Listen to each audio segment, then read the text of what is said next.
आप सत्संग करते हैं तो बिल्कुल ही सिंपल रखिए। आपको क्या चाहिए? क्योंकि हमने देखा है गुरुजी अपने आसन पे बैठते थे। गुरुजी ने तो चोला छोड़ दिया, पर गुरुजी ने सिर्फ चोला बदला है, चोला छोड़ा नहीं है। जी।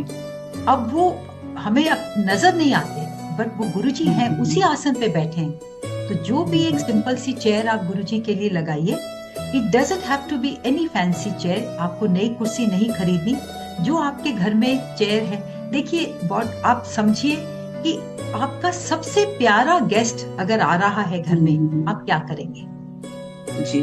आप वही भाव रखिए, और उस भाव के साथ ये भी रखिए कि फोकस आप गुरुजी पे रखिए, गुरुजी उस भाव पे रखिए, ना कि आप डेकोरेशंस में लगे रहे ताकि आपका ध्यान उधर जाए।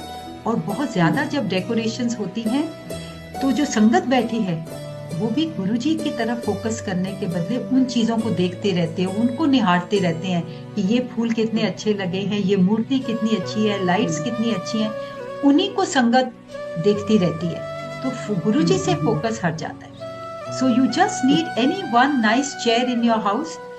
जो मेरा भाव है, क्योंकि हम लोग और दूसरे लोग भी उस पर बैठते हैं, तो क्योंकि हमारे सच्चे परमात्मा आ रहे हैं, तो उसके ऊपर आप कोई नया कपड़ा डाल दीजिए। कोई जरूरी नहीं है आपको नए सूट खरीदने की।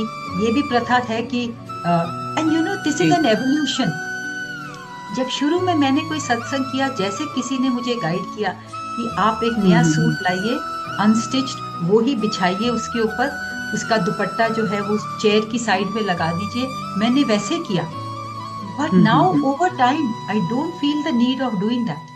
और मैं एक संगत की जो मैं बात कर रही हूँ, उन्होंने कहा, गुरुजी ने उनको खुद कहा कि मैं अपने कपड़े पा के आना, मेरे लिए कपड़े लगाने की जरूरत नहीं है।